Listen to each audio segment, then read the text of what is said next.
Mei 8 en ei zullen er in 4 Frieske gemeentes vuurwerkvrije zones ingesteld worden. Dat is bekend worden na inventarisatie van Omroep Friesland.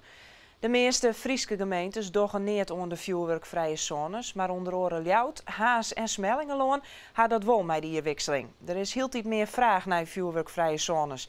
De initiatieven komen vooral van burgers en de gemeentes met de tasje op de handhaving. De vuurwerkvrije zones binnen vooral bijplakken, like als verzorgingstehuizen en bennenborkerijen.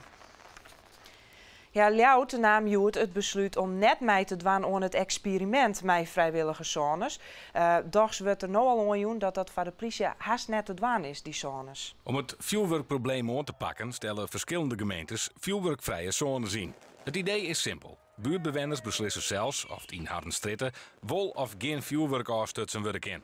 Dan moet wel meer dan 50% het wollen.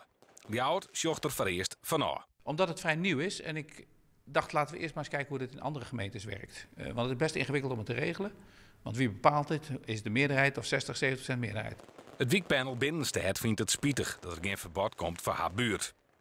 Nee, dat vind ik jammer, want het moet wel een kans wezen, ken ik.